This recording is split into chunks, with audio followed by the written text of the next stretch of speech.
नमः सिद्धेभ्यः।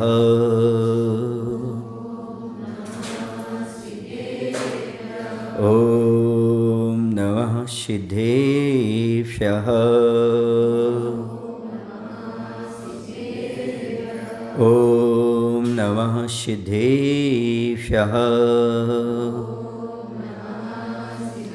नमः श्रीवर्धमानाय निर्धूतकलिलात्मने सालोकानां त्रिलोकानां यद्विद्यादर्पणायते यद्विद्यादर्पणायते। बोले अहिंसा परमो धर्म की। देवाय देव श्री आदिनाथ पार्श्वनाथ भगवान की। आचार्य गुरुदेव श्री विद्यासागर जी महाराज की। आचार्य समय सागर जी महाराज की जय।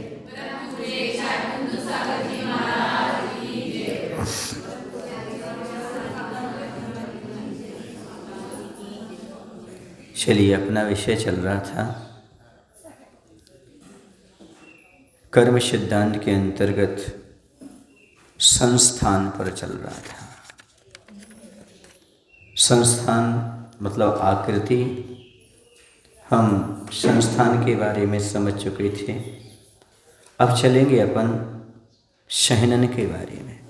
सहनन क्या होता है? बहुत से लोगों के अंदर इस सहनन को लेकर के बहुत सारी बातें होती हैं। सहनन का अर्थ हड्डी से है, चमड़ी से नहीं है। समझ आ रहा है? कुछ लोगों का कहना ये है कि सुकुमार मुनिराज को राई का दाना कैसे चुभता था, जबकि उनके पास वज्र वृषभ नाराज सहनन था। समझ आ रहा है आपको? नेत्र ज्योति में जैसे ही दीपक जलता था तो उनकी आंखों से आंसू कैसे आ जाते थे जब उनके पास उच्च सहनन होता है। पर ऐसा क्यों? तो याद रखो, सहनन का अर्थ हड्डी से लेना। समझ आ रहा? बाहर की चमड़ी आदि से नहीं ले लेना, और चीज़ों से नहीं लेना। तो सबसे पहले आता है वज्र वृषभ नाराज सहनन। सहनन किसे कहते हैं? सहनन की परिभाषा समझ लो तो समझ में आ जाएगा। जिसके उदय से हड्डियों का बंधन विशेष होता है वह सहनन नाम कर्म होता है। क्या होता है? सहनन किसे कहते हैं? जिसके माध्यम से, जिसके उदय से हड्डियों का बंधन विशेष होता है वह सहनन कहलाता है। मात्र हड्डी को लेकर के चलना और कोई भी चीज़ को लेकर नहीं चला। हाँ, जैसी हड्डी में मजबूती आती है तो मन में मजबूती आती है, और मन में मजबूती आती है तो शरीर में मजबूती आती है। इसे सब कुछ सहन करने की क्षमता आती है। और आपकी हड्डियाँ यदि गड़बड़ करती हैं, देखो ना, यदि किसी व्यक्ति की रीढ़ की हड्डी खराब हो जाए, पर मन क्या करेगा उसका? बेचारा पड़ा रहेगा पलंग पर। इसलिए विशेष रूप से यहाँ पर समझने की आवश्यकता है। सहनन का अर्थ होता है हड्डियों का बंधन विशेष। समझ आ रहा? चलिए अब चलते हैं। सबसे पहला आता है वज्र वृषभ नाराज सहनन। वज्र वृषभ नाराज सहनन, जिस शरीर में वज्र की हड्डियां हों, वज्र का वृषभ हो और वज्र का नाराज हो, वह कहलाता है वज्र वृषभ नाराज सहनन। समझ आ रहा है आपको? क्या हो गया? वज्र के बंधन यहाँ पर होते हैं। तो इसमें क्या होगा? जिस शरीर में वज्र की हड्डियाँ हों, वज्र का वृषभ हो और वज्र का नाराज हो। बेष्टन, तीन चीज़ें होती हैं। देखो, दो पाइप होते हैं। पाइप को जब जोड़ा जाता है तो अंदर चूड़ी के माध्यम से अंदर चला जाता है। उसके ऊपर एक पट्टा भी लगा रहता है, ना, उसका नाम है वृषभ, बेष्टन। और उस पर जो कील ठोक देते हैं, पेंच लगा देते हैं, समझ रहा ना, और मजबूत हो जाए, उसको बोलते हैं तुम्हारा तीसरी चीज क्या कहलाती? वो नाराज। समझ गए ना? इस प्रकार से वज्र की हड्डियां, वज्र का वृषभ और वज्र का नाराज। समझ आ रहा? वज्र की तो है ही हड्डियां, पाइप मजबूत तो है ही, लेकिन इसको जो बेष्टन लगाया है जोड़ने के लिए, है ना, वो वृषभ कहलाएगा, वो भी वज्र का है। और जो उसमें कील ठोक दी और मजबूती के लिए, वो भी वज्र का है। इसलिए वज्र वृषभ नाराज सहनन। समझ आ गया? ये बात तीनों चीज़ें उसमें वज्र की होती हैं, वो भी हड्डियाँ भी वज्र की, उस पर वेष्टन भी वज्र का, और उसमें कीली भी वज्र की। ये तीन ही कहलाएगी वज्र वृषभ नाराज सैनन। अब दूसरा था वज्र नाराज सैनन, जिसमें वज्र के बंधन ना हो। बंधन किसके ना हो? वज्र के ना हो, जो बंधन समझते ना वेष्टन, ये ना हो, और सामान्य से बांधा जाए उससे, किंतु कील और हड्डियां वज्र की हों। सुन रहे? नाराज कैसे हो? वज्र नाराज सैनन। नाराज माने मैंने आपको बताया था कील, तो कील और हड्डियां वज्र की हों, लेकिन उसमें जो बंधन किया जा रहा है वह वज्र का ना हो। उसको क्या बोलते हैं? वज्र नाराज सैनन। अब इसके बाद आता है नाराज सैनन। नाराज सैनन का अर्थ होता है जिसमें वज्र विशेष से रहित साधारण नाराज से कीलित हड्डियों की संधि हो, वह कहलाता है नाराज। इसमें वज्र नहीं है कुछ भी, सामान्य से ही कीलित है। कीलित तो है, पूर्ण कीलित है वो, लेकिन सामान्य, पूर्ण आ गया नीचे तक है, जो कील लगी गई है ऊपर से लेकर के नीचे तक कील पूरा कीलित है, तो ये कहलाएगा नाराज सैनन। जैसे वज्र विशेष कुछ भी नहीं है, अकेला नाराज सैनन का अर्थ है कीलित है वो हड्डियां। फिर आता अर्ध नाराज सैनन। सीधी सी बात है, नाराज का कील होता है, उसमें पूर्ण कील नीचे तक जा रही थी, इसमें आधी रहेगी, तो इसका नाम हो गया अर्ध नाराज। कैसे? जिस कर्म की वजह से हड्डियों का समूह नाराज से आधा कीलित हो, अर्थात एक तरफ से कीलित हो दूसरी तरफ से नहीं, वह कहलाता है अर्ध नाराज सैनन। अब आता है कीलक। कीलक का अर्थ होता है एक प्रकार से गड्ढे जैसे होते हैं, उसमें कैसे होते हैं? उसमें कील वगैरह नहीं होती, जिसमें हड्डियां परस्पर में नोक के गड्ढे के द्वारा फंसी हों, अर्थात अलग से कील नहीं लगी, वह कीलक सैनन। देखो ऐसा सैनन, ऐसा ये जो नोक है ना, नोक ऐसी जुड़ जाती है इसमें, इसमें वेष्टन तो है नहीं पहले से, कील भी नहीं है, अब ऐसे ही है। समझ गए ना? जो आज वर्तमान की दशा है ना, वो कैसी है? या तो अर्धनाराज सैनन वाली है, या कीलक सैनन वाली है, या फिर असंप्राप्त का सैनन वाली है। तो जिसमें हड्डियां परस्पर नोक के गड्ढे के द्वारा फंसी हों, अर्थात अलग से कील नहीं रहती, वह कीलक सैनन है। अब आता असंप्राप्ता से पाठ का सैनन, जिसमें अलग अलग हड्डियां नसों से बंधी हों, नोक से जुड़ी भी ना हो, अलग अलग हड्डियां नसों से जुड़ी हों, परस्पर में कीलित ना हो, वह कहलाता असंप्राप्ता से पाठ का सैनन। आज लास्ट के जो तीन हैं वह तीन हीन सैनन हैं। समझ आए ना? यहाँ पर वज्र का अर्थ क्या लेना? तो जिसका भेदन ना किया जा सके। जैसे कोई पहाड़ पर भी गिरा दो, पहाड़ भी गिरा दो हाथ पर, शरीर पर, तो भी कुछ भी भेदन ना हो। जैसे हनुमान जी है ना, बचपन में किसी विमान में जा रहे थे ना, उछल कूद करके नीचे गिर गए। जब नीचे गिरे तो अंजना रोने लगी, माँ क्या होगा क्या होगा। नीचे जाकर देखा तो अंगूठा चूस रहे थे। उस बड़ी पत जो शिला थी वो तो उसमें तो दरार आ गई, लेकिन उनको कुछ नहीं हुआ, क्योंकि हड्डियों पर वज्र का अर्थ होता है जिसका भेदन ना किया जा सके, जो टूट ना सके, उसका नाम क्या होता है? वज्र हुआ करता है। इसलिए उनका नाम वज्र अंग बली रखा गया, इसलिए बजरंग बली हो गए। कौन से हो गए? उनका नाम था श्रीशैल, क्या नाम था? और हनुद्वीप के थे तो हनुमान नाम था, लेकिन जैसे ही वो है उस पर गिरे, उनका वज्र का अंग है, इसलिए बजरंग बली। क्या नाम हो गया? जिनके वज्र के अंग हों उनका नाम बजरंग बली नाम हो गया। समझ गए? दुनिया में किस नाम से जाना जाते? वो बजरंग बली के नाम से। क्यों? क्योंकि वह अंग उनका कैसा था? वज्र का था, यानी शिला भी चूर चूर हो गई थी। समझ गए? वैसे उनका नाम प्रधान नाम उनका यदि कहें तो श्रीशैल था, और हनुद्वीप के थे तो हनुमान भी था। समझ गए? क्योंकि तद्भव मोक्षगामी जीव थे, कामदेव थे। समझ गए? इस प्रकार से ये सैनन की बात हमने कही है। क्या कह रहे? हाँ, तो इससे तो कह रहा हूँ, हड्डी की बात है, चमड़ी की बात थोड़ी है। चमड़ी तो सुकुमाली होगी, सबकी चमड़ी तो सुकुमाली होगी, उससे क्या होता है? ऐसा तो कह रहे यहाँ पर। और दूसरी बात यह है, पुण्य भी रहता है। महापुरुष गिर भी जाएँ तो उनके लिए कुछ नहीं होता, महापुरुषों को चोट नहीं आती, क्योंकि महापुरुष महापुरुष ही होते हैं। आपकी बात अलग है, हमारी बात अलग है। समझ आ रहा? उन लोगों के सहज कुछ नहीं होता। ये बताओ, तलवार का घाव लगने के बाद भी वो युद्ध लड़ते रहते, ऐसा कैसे होता है? उनके सहनन अलग होता है, अपना सहनन अलग होता है। और महापुरुषों के सहनन के साथ साथ अन्य भी बहुत सारी पुण्य प्रकृतियां रहती हैं। समझ आ रहा? ये चीज होती। तो यहाँ पर वज्र का अर्थ जिसका भेदन न किया जा सके, और ऋषभ का अर्थ होता है बांधा जाने वाला बेष्टन, और नाराज का अर्थ होता है कील, और शहनन का अर्थ होता है हड्डियों का समूह। शहनन का अर्थ क्या होता है? हड्डियों का समूह। अलग अलग समझना, तभी आपको इसका अर्थ समझ में आएगा। सबसे पहले मैंने बताया वज्र का अर्थ होता है जिसका भेदन ना किया जा सके, इसी मजबूत, हीरे से भी ज़्यादा मजबूत होता है वज्र।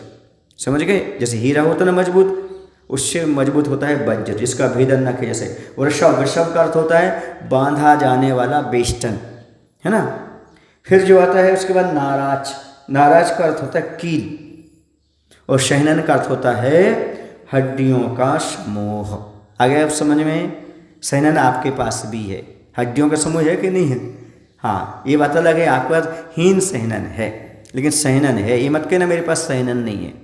एक बार आचार्य ज्ञान सागर जी महाराज से किसी पंडित जी ने पूछा, महाराज आज सहनन तो है नहीं, फिर सहनन के अभाव में मुनि कैसे बना जाए?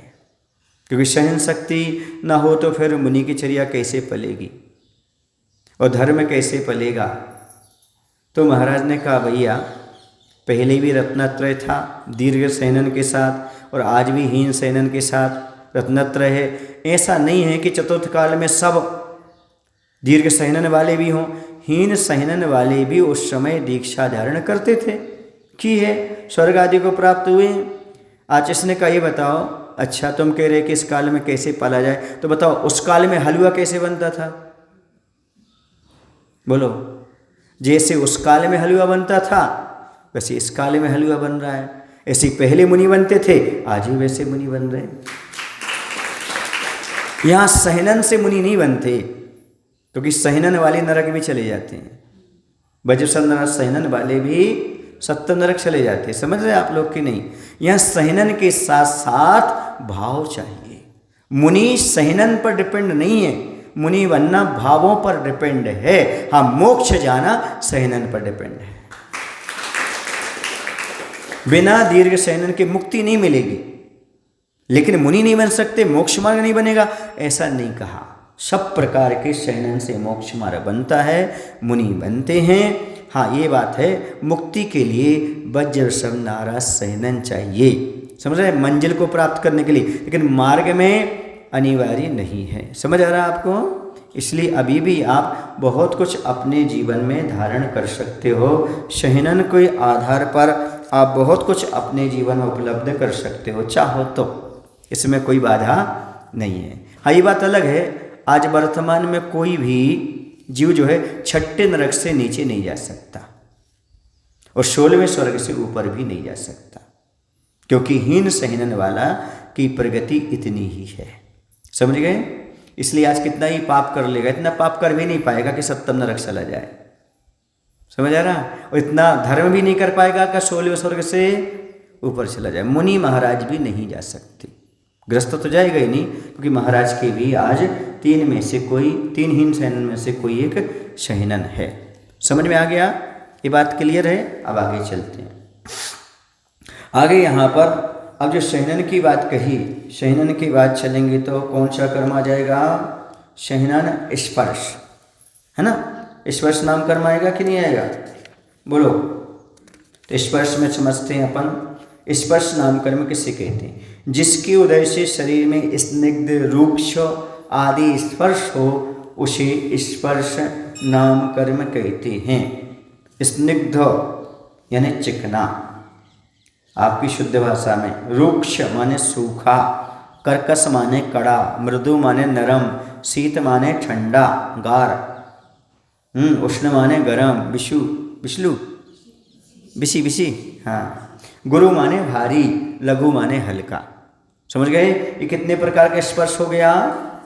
8 प्रकार का स्पर्श होता है। समझ आ रहा? आचार्य कहते हैं कि जब तक आपके नाम कर्म के उदय ना हो, सुन रहे हैं आप लोग कि नहीं, जब तक आपको स्पर्श भी अच्छा नहीं लगेगा। हाँ, मखमल का गद्दा भी चुभेगा आपको और कंकड़ भी आपको अच्छे लगेंगे, क्योंकि नाम कर्म के उदय भी चाहिए। इनके बिना स्निग्ध चिकना भी आपको चिकना जैसा महसूस नहीं होता, ठंडा ठंडा जैसा नहीं होता, गरम गरम जैसा महसूस नहीं होता। कर्म का उदय साथ में चाहिए। फिर आता रस नाम कर्म, जिसके उदय से रस में भेद होता है वह रस नाम कर्म है। इसके 5 भेद हैं, तिक्त, कटु, कसायला, आम्ल और मधुर। इसमें भी है, यदि आपके अंदर ये कर्म के उदय नहीं है तो आप कितना भी मीठा खा लेना, मीठा ही नहीं लगेगा। कोरोना काल में स्वाद ही नहीं आएगा।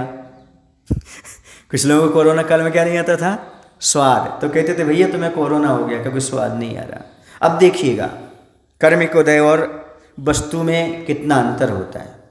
जैसे किसी व्यक्ति को बुखार आया हुआ है, आजारी आली, और उस समय क्या हुआ, अच्छे से बादाम पिस्ता का अच्छा दूध दिया उसको, कैसा लगेगा उसे? कड़वा लगेगा। दूध कड़वा है क्या? कर्म का उदय कटु है। समझ आ रहा है? और यदि मीठा है तो करेला भी चबाएगा तो मीठा लगेगा। 32 बार करेला चबाओगे तो कैसा लगने लगेगा? मीठा। समझ आ रहा है आपको? तो कर्म का उदय। और भूखा आदमी हो तो कुछ भी दे दो सब मीठा लगेगा। आदमी नखरे क्यों दिखाते हैं? सुबह नाश्ता कर लेते हैं, अब भोजन करने बैठते हैं, पेट आधा भरा रहता है, ये जली रोटी ऐसा है वैसा है, नखरे दिखाने लगते हैं। हाँ, देखो आए सब समझ में आए। और भूखा पेट हो तो जो हो जल्दी लाओ, टमाटर रोटी लाओ, जल्दी खाओ और चावल और मजगी पियो और भाग जाओ। बोलो ना भाई। तो अंदर कर्म का उदय भी चाहिए। आचार्य कहते थे कि ऐसा कोई भी भोजन नहीं है जिसमें स्वाद ना हो। क्यों नहीं? क्योंकि सब में 4 चीज़ें तो रहेंगी, पुद्गल है तो स्पर्श भी रहेगा, रस भी रहेगा, गंध भी रहेगी, वर्ण भी रहेगा। तो ऐसा कोई भी पदार्थ नहीं है जिसमें स्वाद ना हो, रस ना हो। लेकिन क्या करें, संसारी प्राणी को प्योर रस लेने की आदत ही नहीं है। मिक्सचर करेगा तब खाएगा। बोलो कौन सी चीज़ का प्योर आनंद लिया आपने? आचार्य कहते थे प्योर आनंद लेने का विचार बनाओ। नमक डाल के लोगे, मीठा डाल के लोगे, प्योर खाते हो कोई चीज़ आप लोग? कुछ नहीं खाते। आचार्य कहते प्योर तो मैं खाता हूँ। समझ आ रहा ना? प्योर जिसमें किसी प्रकार कोई मिश्रण ना हो। आप लोग कुछ ना कुछ मिक्सचर किए बिना खाते ही नहीं हो। आपकी पिक्चर मिक्सचर की है और मिक्सी की है, सब मिला मिला करके उसमें खाते हो। लेकिन हर एक चीज़ में कुछ ना कुछ स्वाद होता है। देखो लोग कहते हैं इसकी कमी से ऐसा हो जाएगा, इसकी कमी से ऐसा हो जाएगा। ये हैबिचुअल हो गया इसलिए हो जाएगा। पशु नमक खाते देखा? पशु को मीठा खाते, खिला दो तो ठीक है, नहीं खिला दो तो, पर उनका ब्लड प्रेशर लो होता है क्या? क्योंकि आपकी हड्डियों ने, आपके शरीर ने उसको हैबिचुअल कर लिया है। नहीं मिलेगा तो वो परेशान करेगा। गाय को कभी चाय पीते देखा? बताओ ना भाई। फिर उसकी नींद कैसे भाग जाती है, और कैसे चलता फिरता रहता है, सब कुछ कैसे होता है। जबकि मैं कहता हूँ जितनी ताकत पशुओं में होती है उतनी ताकत मनुष्य में होती नहीं। क्यों नहीं होती? क्योंकि मनुष्य अटर शटर खाता है और वो प्योर घास को चरते हैं जो सामने प्रकृति में प्राप्त होता है। लेकिन ध्यान रखो, गाय भी खाएगी तो धतूरा नहीं खाएगी, नशीले पदार्थ नहीं खाएगी। लेकिन इंसान को मिल जाए तो तंबाकू खेत में पहले घुसेगा, वो तंबाकू खाएगा। समझ आ रहा है? इसलिए कर्म के उदय को समझने का प्रयास करो। यदि आपके कर्म का उदय अच्छा है तो आपको दलिया भी हलवा लगेगा, और कर्म का उदय नहीं है तो हलवा भी दलिया लगेगा। ऐसा है। कर्म के उदय को भी समझने की आवश्यकता। तिक्त, कटु, कसाय, आम्ल, मधुर, ये वस्तुएं नहीं है, ये कर्म है। ये कौन से कर्म है? तिक्त कर्म, कटु, कसाय, आम्ल, मधुर। नमक तो लिए ही नहीं इसमें। नमक कहाँ दिया इसमें? नमक कौन से रस में आता है? नहीं, नमक आता मधुर रस में। कौन से रस में आता है? मधुर रस। क्योंकि उसके बिना कोई भोजन मधुर नहीं बनता। ग्रंथों में लिखा है कि मधुर रस में आता है नमक। सुन रहे ना, खारे में नहीं आता, छार में नहीं आता, तिक्त में नहीं आता, मधुर रस में आता है। जैसे मीठा मधुर में आता है, वैसे ही नमक भी मधुर रस में आता है। क्योंकि सारे भोजन को मधुर बनाने वाला कौन है आपको बताओ? इसे उसे मधुर रस के नाम से दिया है आचार्य ने कि मधुर रस में आता है। लिख लो अच्छे से आप लोग, इधर भूल जाओ। हाँ, नमक किस में आता है? मधुर रस में। महाराज जी फिर ऐसा करना चाहिए ना जिस दिन मीठे के त्याग हो? नहीं, मीठा अलग चीज़ है और मधुर रस अलग चीज़ है। कई प्रकार के रस होते हैं जिसमें मधुर रस में भी लिया गया है, क्योंकि उसके बिना फीका हो जाता है। एक बात बताऊँ आपको, जैसे भोजन से नमक और मीठा निकाल दो, सुन रहे ना, फिर कोई स्वाद नहीं। वैसे संसार से धन दौलत और स्त्री निकाल दो, कोई स्वाद नहीं। और क्या, संसार किसका नाम है? धन और स्त्री। और भोजन का स्वाद किसका नाम है? इसलिए हमारे साधु जो होते हैं, स्त्री और स्त्री दोनों से दूर रहते हैं, संसार से दूर बने रहते हैं, न स्त्री और न स्त्री। इसी प्रकार से संसार का जो भोजन का स्वाद है वो दो चीज़ों से, नमक और मीठा से। और दुनिया का स्वाद पैसा और स्त्री, कंचन कामनी, इन सबके त्यागी होते हैं। कौन? हमारे मुनि महाराज। आप लोग बोलते ना, इत्थ परम दिगंबर मुनिवर कंडर हृदय हर्षित वागवधु आनंद होलसित वागवधु, हाँ सम्यक दर्शन वागवधु। उसमें आता है ना कंचन कामनी के त्यागी, है ना। अब आप लोग कन्नड़ में जो बोलते हो समझ लेना। तो कंचन कामनी के त्यागी होते हैं, ऐसे हमारे मुनि महाराज होते हैं। तो स्वाद दो चीज़ों से आता है, समझ आ रहा? हाँ। तो यहाँ पर तिक्त, कटु, कसाय, आम्ल, मधुर। अब आता गंध नाम कर्म, जिसके उदय से गंध की उत्पत्ति होती है, वह गंध नाम कर्म है। इसके दो भेद हैं, सुगंध और दुर्गंध। क्या है? सुगंध और दुर्गंध, दो ही हैं बस। या तो कोई वस्तु आपको नासिका को तृप्त करेगी या अतृप्त करेगी, और कुछ भी नहीं है, दोनों हैं। आचस्य कहते थे, सुनो अच्छी तरह से, आचस्य कभी थूकते नहीं थे, कभी नहीं थूकते थे आचस्य। जो कुल्ला करते थे चौके में, वही कुल्ला करते थे बस। वो कहते थे जैसे कहीं दुर्गंध आती थी रास्ते में विहार करते हुए, जैसे कहीं पशु पड़ा हुआ है, मरा हुआ, कलेवर पड़ा हुआ है, दुर्गंध आ रही है, तो आचस्य कभी नाक बंद नहीं करते थे और कभी सकोड़ते भी नहीं थे। वो कहते थे क्या करना, जैसी सुगंध वैसी दुर्गंध, दोनों पुद्गल हैं। सुगंध भी पुद्गल है और पुद्गल है। समझ आ रहा है आपको? बहुत कठिन काम है इस चीज़ को सहन करना, क्योंकि तो पुद्गल हैं और दोनों विषय हैं। यदि नाक सकोड़ोगे तो इंद्रिय विजय नहीं, और अच्छी अच्छी खुशबू लेने जाओगे तो इंद्रिय विजय नहीं। इंद्रिय विजय करना है तो दुर्गंध में नाक नहीं सकोड़ना, और कहीं खुशबू आ रही हो तो अरे यार कितनी अच्छी खुशबू, ऐसे लेने नहीं जाना, तब इंद्रिय विजय होती है। समझ आ रहा ना? ये विषय में बहुत डीपली चीज़ है। ये कहाँ मिलता है ज्ञान? गुरु के चरणों में मिलता है। मेरा तो सौभाग्य रहा कि 2 बार मूलाचार पढ़ने का सौभाग्य गुरु के चरणों में मिला।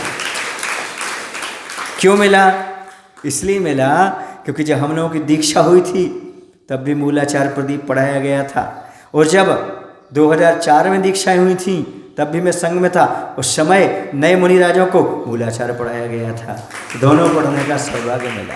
तो उसमें जो जो विषय मिलते थे, बहुत अच्छे अच्छे विषय मिलते थे, और आचार्य भगवंत का अनुभव कैसा मिलता था? अनुभव। इसमें कैसे करना, क्या करना, कैसे करना। मैं सही बताऊँ ना, अपन मूलाचार पढ़ेंगे ना तो बहुत गलत अर्थ हो जाएगा, लेकिन आचार्य से पढ़ेंगे तो सब समझ में आता है, कहाँ क्या करना, कैसे नहीं करना। समझ आ रहा? मूलाचार पढ़ने के बाद अलग लगता है, लेकिन गुरु के मुख से पढ़ो तो अलग लगता है। आचार्य कहते ध्यान रखना, मुख्य रूप से अहिंसा का पालन होना चाहिए। किसका पालन होना चाहिए? अहिंसा का पालन महत्वपूर्ण है। एक बार क्या हुआ, एक महाराज जी थे, आहार ले रहे थे। पूज्य अभय सागर जी महाराज थे, निर्यापक श्रवण अभय सागर जी महाराज, और वो नेमावर क्षेत्र की बात है। तो जहाँ आहार करने के लिए गए, एक छोटे से बच्चे को वहाँ बैठा दिया, पैर के पास बैठ गया। वो यहाँ आहार चल रहा, उसने क्या किया, जो थोड़ा बहुत सामान नीचे गिरता था बर्तन, उसमें से पात्र में से उठा के खा लिया बच्चे ने। अब चौका तो झूठा हो गया। अब मूलाचार तो कहता है चौका झूठा हो जाए तो अंतराय कर दो। क्या कर दो? अंतराय कर दो। अब लेकिन कैसे अंतराय करें? क्योंकि यदि अंतराय कर दो बेटे की पिटाई हो जाएगी, अभी बेटे को डांट पिटेगी। अब अहिंसा धर्म का पालन करना है। क्या करना है? महाराज ने आहार लिए, कुछ नहीं किया, अंतराय नहीं किया। फिर आकर आचार्य को बताया तो आचार्य ने कहा आपने बहुत अच्छा विवेक रखा, ऐसा ही होना चाहिए, अहिंसा धर्म का पालन होना चाहिए। बच्चा है, अबोध है, क्या कर सकता है? समझ आ रहा है? कि कुछ बातें ऐसी होती हैं जो उस समय इग्नोर करना पड़ती हैं, वरना गलत हो सकता है। तो और सामान्य जिसने आचार्य से स्वाध्याय नहीं किया होता वो तो तत्काल बैठ जाता कि नहीं बैठ जाता। एक बार क्या हुआ, जब शुरू में हम लोगों के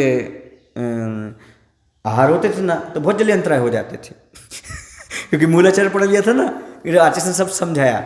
जैसे उसमें लिखा भाजन संपात, भाजन संपात को तो बर्तन का गिर जाना, सो अंतराय। अब चम्मच भी बर्तन में आती है, कटोरी बर्तन में आती है, डिब्बी बर्तन में आती है, तो क्या रोज अंतराय करेंगे क्या?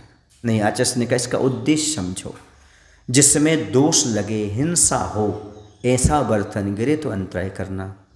जैसे मखाने हैं, थोड़े से मखाने फैल गए तो उसमें कोई जीव नहीं मरते, लेकिन दाल कड़ी है सीधी गिर गई तो उसमें दूर तक के जीव मर सकते। समझ आ रहा ना? तो ऐसा विवेक रख करके भाजन संपात का अंतराय करना। मायने समझ में आ रहा है आपको? लिखा है सो कर दो, ऐसा नहीं, मायने समझो आचार्य ने क्या कहा। एक बार ऐसा हुआ, तिलवारा घाट में चल रहा था कि यदि रात्रि में महाराज को बाहर निकलना पड़े शंका के लिए, समझ रहे, धीर शंका आदि को, तो गुरु प्राश्चित ना दें। और नीचे प्राश्चित का व्याख्यान दिया, ये प्राश्चित दें। अब मूल गाथा में क्या निकल रहा है कि गुरु प्राश्चित ना दें। अब कम से कम 10 मिनट तक चर्चा चलती रही इस पर। फिर मैंने हाथ जोड़ करके आचार्य का, आचार्य जी मेरी सोच जहाँ तक है, गुरु का अर्थ भारी भी होता है। गुरु का अर्थ भारी होता है। क्या होता है? ये लिखा ना, गुरु का अर्थ भारी होता है। आचार्य ने कहा बहुत अच्छा, बड़ा प्रायश्चित ना दें क्योंकि वह मजबूरी में जाना पड़ रहा है, भारी प्रायश्चित ना दें। उस समय जो शब्दों के मायने थे वो मायने सिद्ध हो गया और आचार्य की दृष्टि में बहुत बड़ी बात है। आचार्य कहें अरे वाह बहुत अच्छी चीज़ निकाली तुमने, गुरु ऐसा बोल दे तो फिर तो दुनिया की प्रशंसा नहीं चाहिए, गुरु कह दे तो समझो सब कुछ मिल गया। बोले शब्द कोश अच्छा है। आचार्य क्या बोले? कुंती तुम्हारा शब्द कोश अच्छा है। देखो कितनी देर से अटके हुए इस बात पर। गुरु का अर्थ भारी, ये कोई लगा ही नहीं रहा था। गुरु नहीं है वहाँ पर, गुरु महाराज नहीं है वहाँ पर, गुरु प्रायश्चित ना दिया जाए, मतलब भारी प्रायश्चित ना दिया जाए, ये मायना था। और अपन होते तो यही निकालते रहते, लेकिन वहाँ जब आए बैठे डिस्कशन हुआ उसका अर्थ निकलता है। इसलिए कहते हैं गुरु के बिना जीवन शुरू नहीं, गुरु के सामने ही सारी चीज़ों का रहस्य खुलता है। तो एक एक चीज़ का मायना वहाँ पर स्पष्ट रूप से होता है। और हम लोगों का सौभाग्य रहा कि ऐसे महान गुरु से 2-2 बार पढ़ने का सौभाग्य प्राप्त हुआ। इसलिए आज वर्तमान में हमें समाज में दिक्कत नहीं जाती, क्योंकि हम अधा कर्म में नहीं पढ़ते। चौका कौन लगा रहा है, कितने लगा रहा है, कैसा लगा रहा है, इससे कोई मायना नहीं है। हमारा मन वचन काय कृत कारत अनुमोदना नहीं होना चाहिए। समझ रहे ना? मान लो आपने एक चौका लगाया और हमने कहे कि 3 लगवा लिए, ये तो दोष हो गया। और नहीं कहा तो जो तुम्हारी व्यवस्था है समाज की, हमें उसमें कोई इंटरफियर करने की आवश्यकता नहीं। अपने 10 बजे निकले, विधि लगाई, आहार किया। और कठिन विधि नहीं लेना, शावक को परेशान नहीं करना। क्यों नहीं करना? क्योंकि उसके 17 काम रहते हैं। उसके क्या रहते? समाज भी देखना, परिवार भी देखना, सब देखना। संघ में क्या करते थे, रहस्य की बात बताऊँ आपको, बता दूँ, फिर भी बताना नहीं चाहिए, फिर भी बता देता हूँ। जब संघ में रहते थे तो आचार्य से रोज क्या करते थे, हम लोग वृत्ति परिसंख्यान लेते थे। जब लेना हो, रोज नहीं, जब लेना हो तो आचार्य से आज हमारा वृत्ति परिसंख्यान, अर्थात आज हम कठिन विधि लेके निकलेंगे। ठीक है? हमने कहा आचार्य जब हमें वृत्ति परिसंख्यान लेना होगा तो हम क्या करेंगे? अभी तो आपसे पूछ करके विधि कर लेते, सब कुछ कर लेते हैं, जब बाहर जाएंगे तो कैसे करेंगे? तो सुनो आचार्य ने क्या कहा था, देखो बाहर जाओ, समाज परेशान ना हो ऐसा काम करना, यही विधि है। क्या बोले? समाज तुम्हारे माध्यम से परेशान ना हो, उनको आकुलता व्याकुलता ना हो, यही तुम्हारी विधि है। गुरु महाराज ने इतना बड़ा मंत्र दिया। यदि आपको करना तो उपवास कर लो, दूसरी साधना है, रस परित्याग कर लो। यहाँ से यहाँ भाग रहे, ये कर रहे, वो भी भाग रहे हैं, बेचारे परेशान हो रहे हैं, पैर में लग रहा है, शुद्ध स्थिति नहीं देख रहे हैं, तो ऐसा करने से अच्छा है दूसरा तप तो कर लो ना। या फिर नियम ले लो, एक ही चौके में पड़ेंगे, दूसरे में नहीं पकड़ेंगे। ये भी वृत्ति पर संख्यान है। आचिश का आजीवन है, आजीवन था, समय सागर जी का आजीवन है, योग सागर जी का आजीवन है। एक ही चौके में पड़ेंगे, उसमें कोई बाधा आ गई तो लौट के सीधे कक्ष में, दूसरे चौके में नहीं पड़ेंगे। ये भी वृत्ति पर संख्या है। तो हमारे यहाँ बहुत सारे आयाम बताएं, बिना किसी को कष्ट पहुँचाए भी तपस्या की जाती है। मैंने एक दिन कहा था, अपने ऊपर आए हुए कष्ट को शांति से सहन कर लेना, दूसरे को पीड़ा नहीं पहुँचाना, आचार्य से कहते हैं इसी का नाम तपस्या है। समझ आ रहा? आपको लगता होगा मैं सीधा साधा हूँ, सीधा साधा नहीं हूँ, गुरु ने जैसा कहा है वैसा कर रहा हूँ। अब ठीक है, कोई दूसरे महाराज आएंगे, आपको विधि बताएंगे, कठिन लेंगे, उनकी चर्या कठिन होगी, पर मेरी कठिन चर्या नहीं है, मेरी सरल चर्या, इसलिए गुरु ने जैसा कहा वैसा मैं कर रहा हूँ। समझ आ रहा? और जब लगता है, आपने देखा चतुर्मास में एक उपवास कर लिया, 15 दिन बाद, 8 दिन बाद, जब जैसा लगा तो दूसरी प्रकार की तपस्या कर ली। और 3 बार स्वाध्याय कराना भी बहुत बड़ी तपस्या है। कितने बार?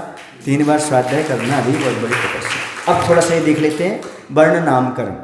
जिसके उदय से वर्ण में विभाग होता है वह वर्ण नामकरण है। काला, नीला, लाल, पीला, सफ़ेद, ये 5 ही ओरिजिनल कलर हैं, बाकी सब मिक्सचर हैं। 5 कलर होते, 12 नहीं होते कलर। कितने होते हैं कलर? 5। इन सबको मिक्सचर करके कितने कर देते हैं लोग? 12, और जितने चाहो। मुख्य तो होते हैं 5। ये 5 ही रंग होते हैं, सप्तरंग नहीं होता, पंचरंग होता है। इसलिए पंचरंगा आपका झंडा भी होता है। यद्यपि ये पुद्गल के स्वभाव हैं, पर शरीर में इनका अमुक रूप से प्रादुर्भाव कर्मोदय कृत हुआ करता है। ये काला नीला पुद्गल का स्वभाव, कोई पुद्गल होगा तो कोई ना कोई रूप वाला तो हो गई, कोई पुद्गल है तो रूप वाला तो हो गई, लेकिन आपके अंदर जो शरीर के अंदर जो प्रकृति कर रहा है प्रादुर्भाव, कर्म के उदय से हो रहा है। जैसे कर्म के उदय से काला होना, सफ़ेद होना, ये कर्म का उदय। कोई ना कोई रंग तो रहेगा, लेकिन किसी का विशेष है, किसी का वो कर्म का उदय मान करके चलना। इतना ही पर्याप्त समझता हूँ। 9 बज चुके हैं, अपना स्वाध्याय 9 बजे तक चलता है, इसके आगे फिर और बोलो महावीर भगवान की जय। आचार्य गुरुदेव भगवान श्री विद्यासागर जी महाराज की जय।